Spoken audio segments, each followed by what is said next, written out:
What's up everybody, Dice Sports here, and we're going to be looking at the top 10 undrafted prospects from the 2018 NBA draft.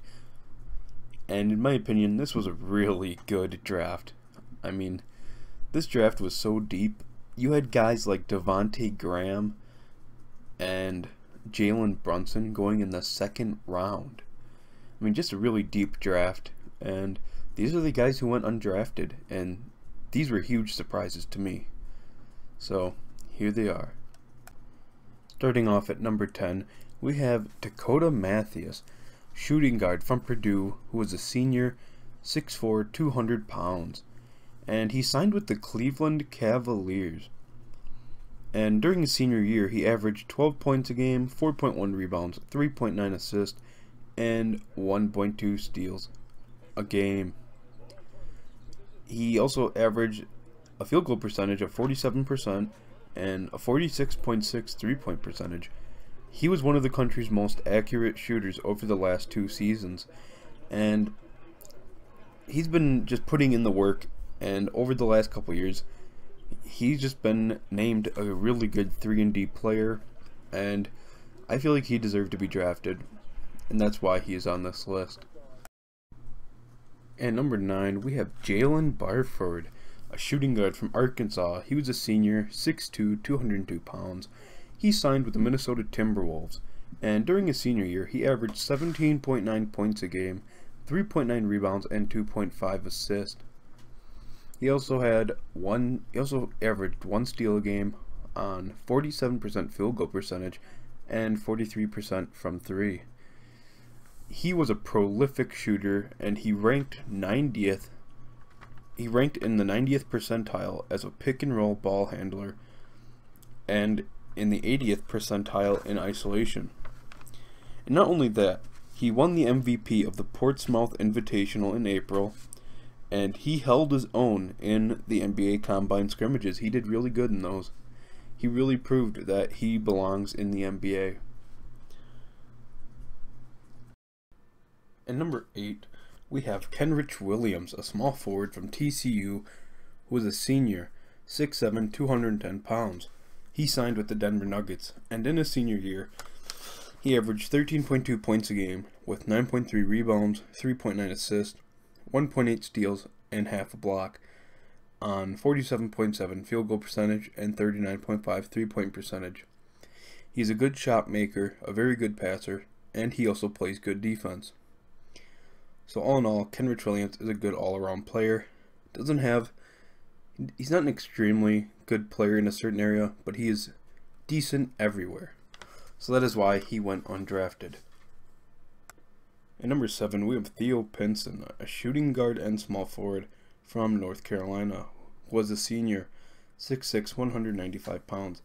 He signed with the Brooklyn Nets, and in his senior year, he averaged 10.3 points a game, 6.5 rebounds, 5.1 assists, 1.1 steals, and half a block, on 47.3 field goal percentage, and a really bad 22 three-point percentage. He's a decent playmaker and a really good defender. He will do anything to win. He's a proven winner, as North Carolina is a team with a lot of success, and on all 4 years, North Carolina did really good, including he is an NCAA champion, and he's also a really good free throw shooter, shooting in 83%.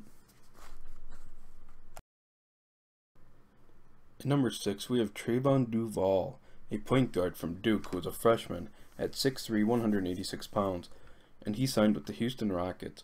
And in his freshman year, he averaged 10.3 points, 2 rebounds, 5.6 assists, 1.5 steals, on 42.8% field goal percentage. And he was a really bad shooter, which is why he went undrafted, with a 29% three-point percentage and 59% free throw percentage. But he has a huge upside with really good length, great athleticism, great passing, the ability to break down defenses and find teammates. He also ranked in the 95th percentile as a pick and roll passer, and he will do great on the Houston Rockets bench, coming off the Houston Rockets bench, and he could do a lot of stuff coming off a championships team bench. And at number 5, we have Brandon McCoy, a center from UNLV, who is a freshman at 7 foot, 250 pounds. He signed with the Milwaukee Bucks, and in his freshman year, he averaged 16.9 points, 10.3 rebounds, 1.8 blocks, on 54.5 field goal percentage. And against the number 1 pick, DeAndre Ayton, when UNLV played Arizona, he put up 33 points and 10 rebounds against DeAndre Ayton, which is huge. But the only thing is, Brandon McCoy isn't really a shooter. If you do look at the stats, he is on 3-point shooting. He does have a 33% 3-point percentage, but he is shooting well below 1 3-pointer per game. So not very good. Doesn't have a very consistent mid-range shot as well. So if he can get that consistent, he will make it. He will for sure make it in the NBA, as he's a very strong interior-orientated offensive player, great offensive rebounder. He can get second chance points, easy baskets off of low post moves, finishes, and pick and rolls. At number 4, we have Gary Clark, a power forward from Cincinnati, who was a senior at 6'7", 230 pounds. He signed with the Houston Rockets, and in his senior year, he averaged 12.9 points a game, 8.7 rebounds, 2.1 assists, 1.4 steals, 1.2 blocks, on 52.6 field goal percentage, 43.5 3-point percentage, and 74 free throw percentage. He was the AAC Player of the Year, and he was one of the best players in AAC history. He was a defensive specialist and a great hustler, and his shooting improved tremendously from his junior year to his senior year. And he's pretty undersized for a power forward at 6'7", but he's kind of Draymond-esque, if you ask me.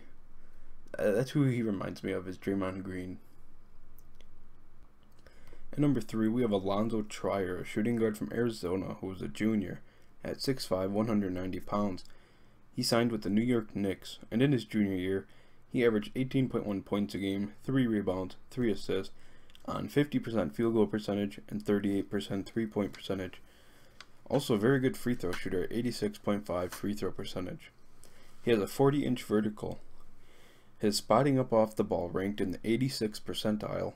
He's a terrific pick and roll ball handler, and he was ranked in the 90th percentile. He's a good shot creator.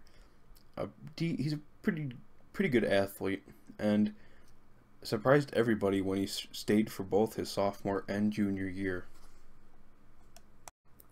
At number 2, we have Raleigh Elkins, a shooting guard from Arizona, who was a sophomore at 6'5", 220 pounds.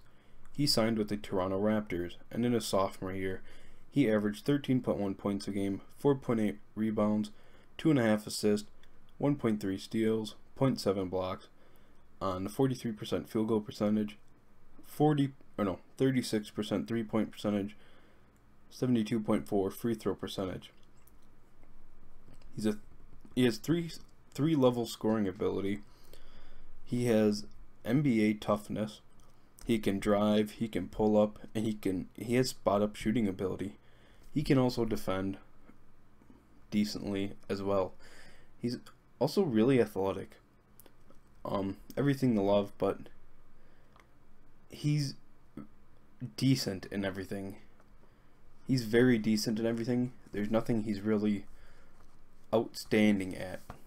Even in his strength and toughness, there's just nothing that really pops out. But he is better than everybody else so far. And that is why he is at number 2. It was really hard to put him at number 2, but the guy I put at number 1, I really regret putting him at number 1 now that I think about it. But here we go. At number 1, we have Malik Newman, a shooting guard from Kansas who was a sophomore. He signed with the LA Lakers. He averaged 14.2 points, 5 rebounds, 2.1 assists, and 1 steal per game, on 46.3 field goal percentage, 41.5 3-point percentage, and 83.5 free throw percentage. And he did this while coming off the bench, which is really impressive. He averaged 21.6 games in the NCAA tournament, also which he had a 32-point game in a win over Duke. He's a great scoring combo guard coming off the bench for a team like Kansas, which is huge. I feel like his game will translate really well over to the NBA. I mean, he can score just about anywhere. He has a jump shot, he can drive the lane, he's pretty athletic, he can grab boards also, which is good. He can also play make a little bit. He can pass. He's got some passing ability, but mainly it's his scoring, which really stands out and really impresses me how well he can shoot, and especially how well it came in the NCAA tournament, which is huge to some people, and how he went undrafted for that really shocked me, especially how he was such a high school star, and his freshman year at Mississippi State he was a standout as well. He was a star at Mississippi State, so I think he did deserve #1 in this list. I really, now that I think about it, I'm sure not a lot of you will agree with it, but at least in my opinion, he's #1. So I hope you guys all enjoyed this video. Please leave a like and subscribe for more content.